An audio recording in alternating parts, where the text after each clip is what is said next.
By the time most people realize they'll probably never save their first $100,000, it's already been years. Years of trying, years of being more careful, years of checking the same savings account over and over again, hoping the number finally looks different. And somehow it never really does. It goes up a little, then life shows up. A car repair, a trip you couldn't avoid, a random expense you didn't plan for, and suddenly you're right back where you started, staring at a number that feels way too small for how hard you work. Meanwhile, someone you know casually mentions they've saved $50,000 or even $100,000. And your first thought is not inspiration, it's confusion. How is that even possible? We make similar money, we live in the same world. What are they doing that I'm not? Here's the brutal truth. Most people are not slowly building wealth. They're trapped in a financial loop that feels productive but leads nowhere. They think they're saving, but in reality, they're surviving. They're on what I call the savings treadmill. Running hard, making effort, feeling tired, feeling disciplined, but not actually moving forward. And if that's where you are right now, the problem is probably not that you're lazy. It's probably not even that you don't make enough. The real problem is that your system is broken. You are using a method that almost guarantees slow progress, constant frustration, and years of financial stress. The good news is that once you see how this actually works, once you understand the math and the psychology behind building your first $100,000, everything changes.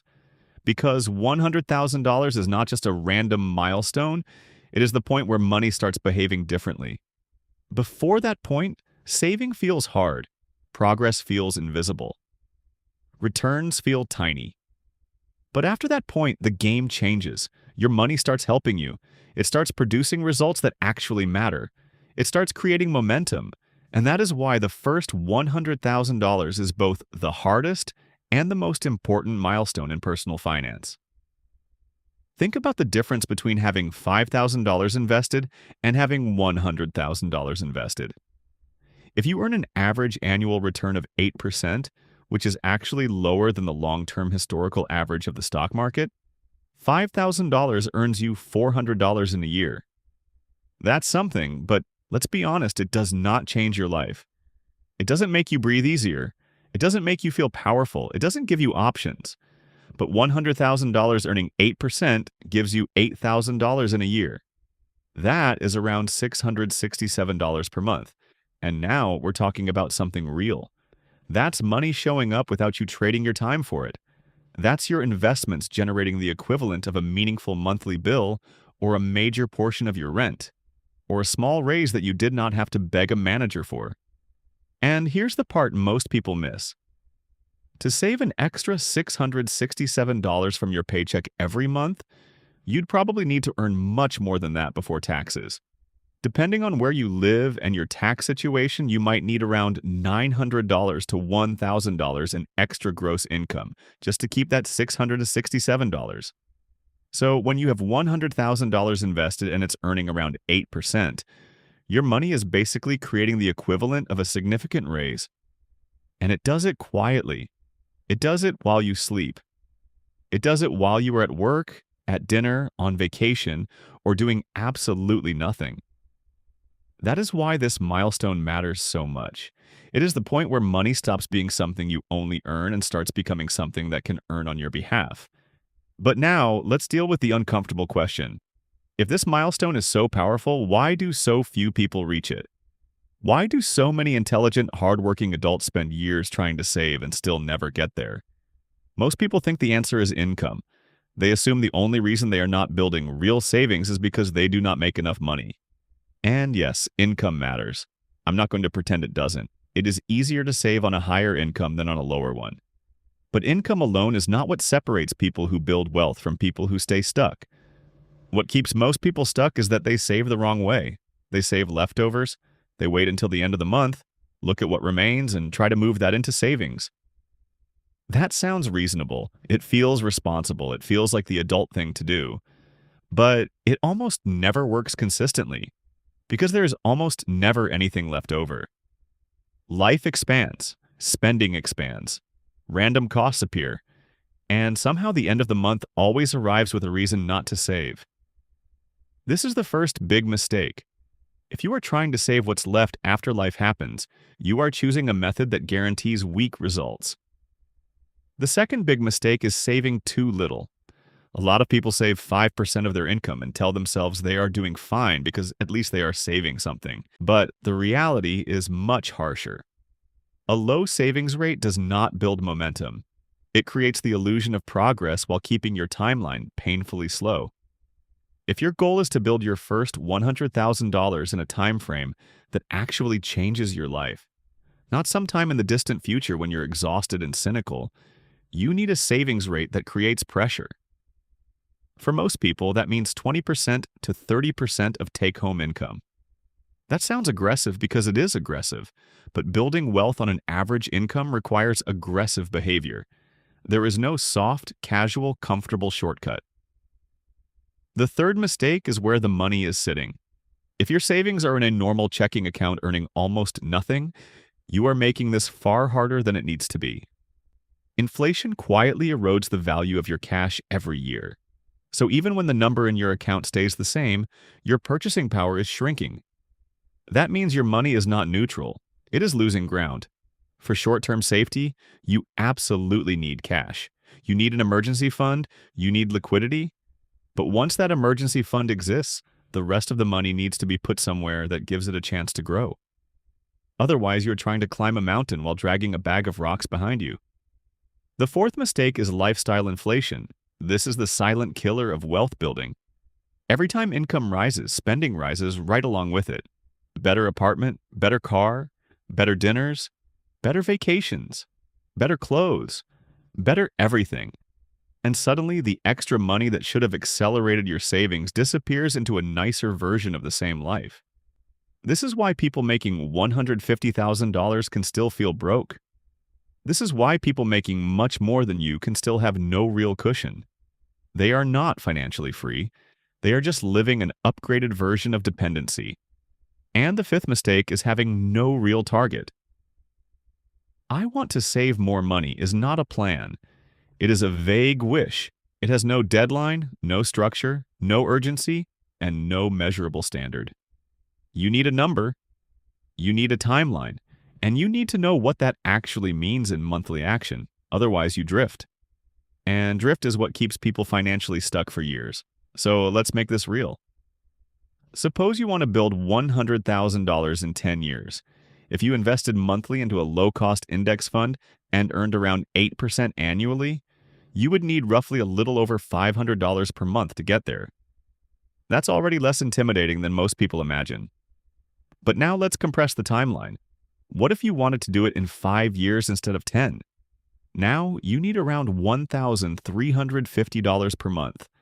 That number feels much more intense, but it also changes your entire trajectory. Because once you hit that $100,000 earlier, you don't just feel better sooner. Your money starts compounding sooner. That early acceleration can put you massively ahead over the next decade. This is where people need to stop thinking in terms of, can I save something? And start thinking in terms of, how do I compress time? Because time is everything. The faster you reach critical mass, the earlier your money starts doing more of the work. And the person who reaches $100,000 in 5 years instead of 10 is not just 5 years ahead. They are operating under an entirely different wealth curve. Now let's talk about how you actually do this without feeling like the advice is disconnected from real life. Step 1 is brutally simple. You calculate your real take-home income. Not your salary, not your gross pay.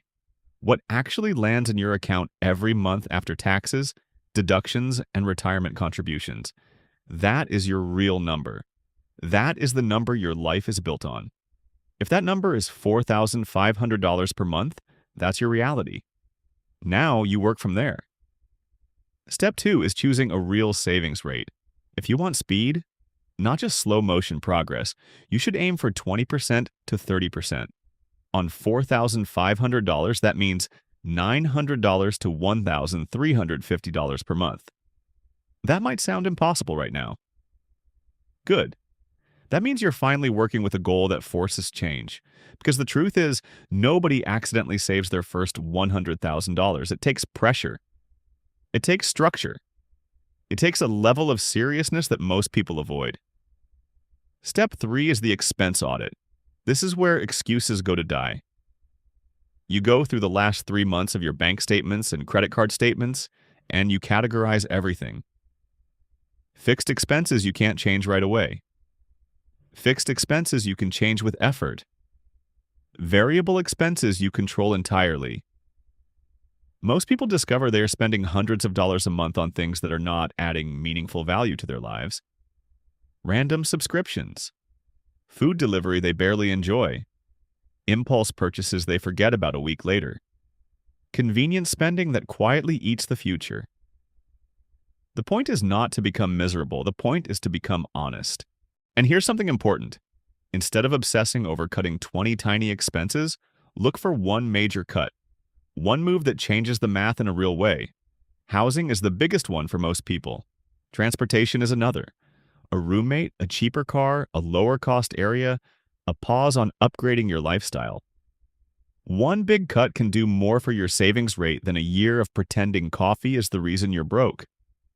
Step 4 is automation. This is non-negotiable. The moment your paycheck lands, a transfer must happen automatically. Not after you see how the month goes. Not after you decide if you feel disciplined. It happens first. You pay yourself before life gets a chance to eat the money.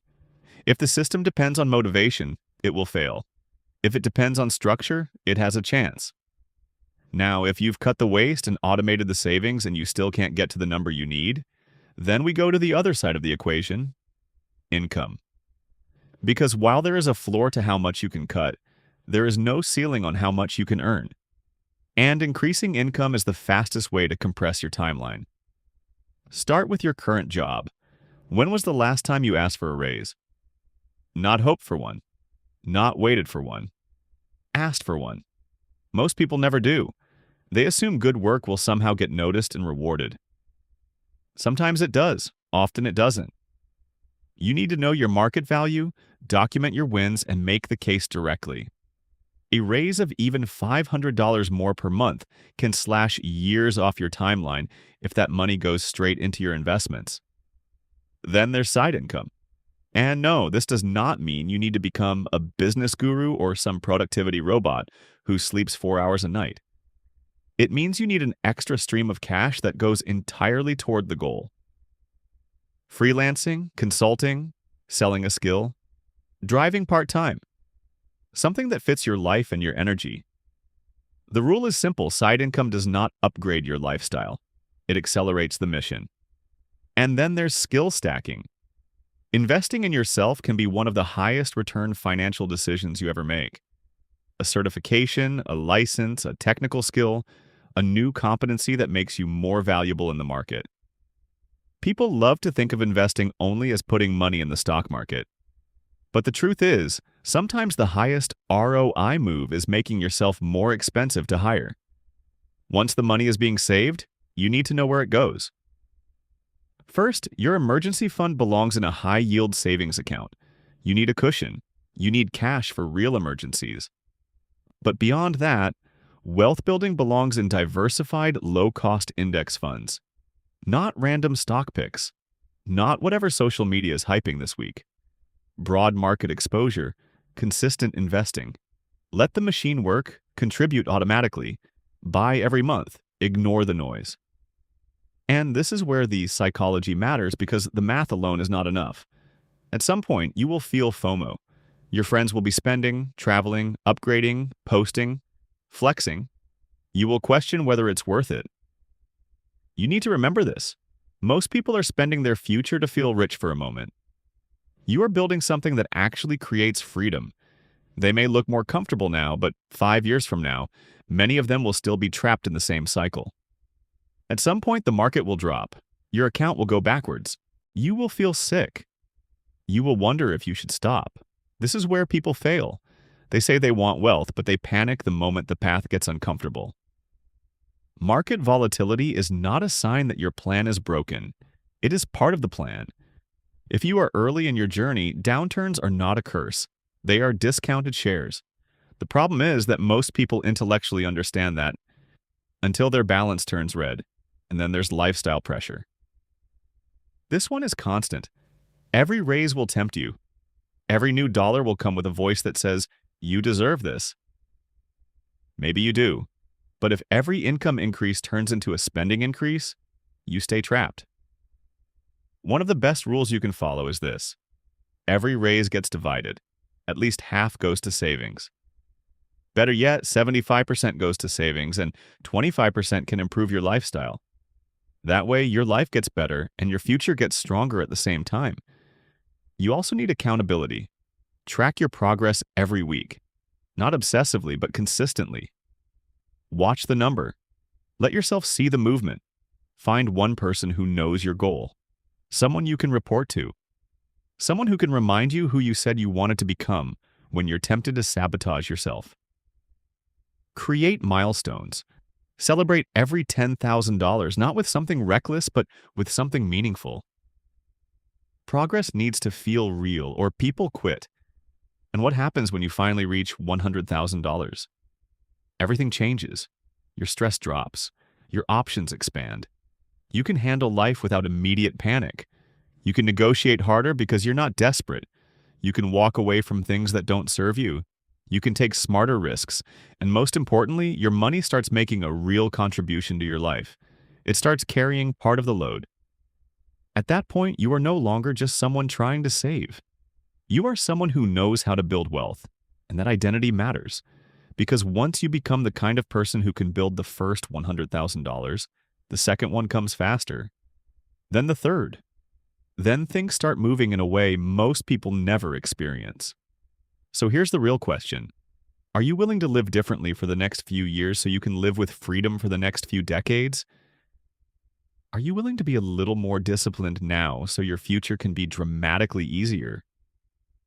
Are you willing to stop pretending that someday you'll magically figure it out and actually build the system now? Because the path is not complicated. It's demanding, but it's clear. Know your real income. Pick a real target. Raise your savings rate. Cut the waste. Increase your income. Invest automatically. Stay in the game long enough for the numbers to change your life. Your first $100,000 is hard. It is supposed to be hard. That's why so few people ever get there. But it is also the milestone that changes everything. The moment where your effort starts producing real momentum. The moment where money starts becoming a tool instead of a problem. The moment where your future becomes something you can actually see. And if you're waiting for the perfect moment to start, this is it. Not next year, not after the holidays, not after the next raise, not when life gets less chaotic. Start now. Build the system now. Because your first $100,000 is not built in one dramatic moment. It is built in quiet decisions, repeated consistently, month after month, until one day you look up and realize your life is operating on a completely different level. That number you keep staring at in your savings account right now? It does not have to stay there, but it won't move just because you hope. It moves when you change the way you play the game.